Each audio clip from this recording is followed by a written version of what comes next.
Moving into section 2.4, we want to understand the difference between multiples and factors. So again, we'll need to know our times table, so hopefully you've been working on those to make sure you have a good handle on those. Multiples it's like the times table for that number. So if you have the multiples of 7, you're going to start with that number. 7 is always a multiple of itself, right? 7 times 1. Well, what's 7 times 2? 14. What's 7 times 3? 21. What's 7 times 4? 28. 7 times 5? 35. 7 times 6? 42. 7 times 7? 7 times 8? 7 times 9? So the multiples of that number, you're just taking that number and then multiplying it by 1, multiplying it by 2, multiplying it by 3. So you're just listing the times table for that number. So when you're thinking multiple, think multiply. You're multiplying that number, you're making it larger. 7, 14, 21. Each time, the number after is larger than the one before.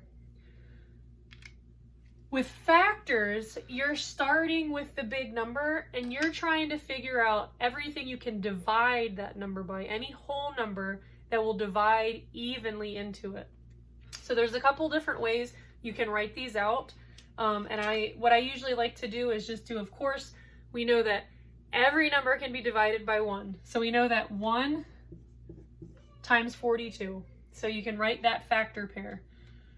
2, if we think about any number that's even, can be divided by 2. Since this is a 42, it's definitely an even number.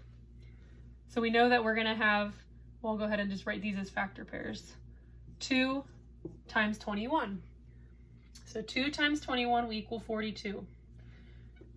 3 will also go into it 14 times. So 3 times 14 equals 42. 4 and 5 don't go into it, but we have 6 and 7. And we already saw that up here, 7 times 6 will equal 42. So these are all the factors, whole number factors for 42. So these are all the factors, all the numbers that you can break 42 down into, you can divide it by.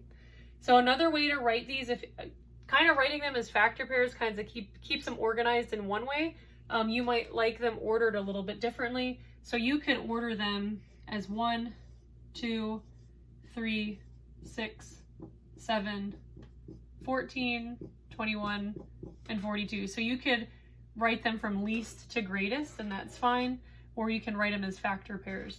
But just remember, with multiples, you're starting small and then you're working your way bigger. You're multiplying, so you're getting bigger. Factoring means you're starting big and you're breaking it down, you're getting smaller. So you just want to remember the difference between those two operations, multiples and factors.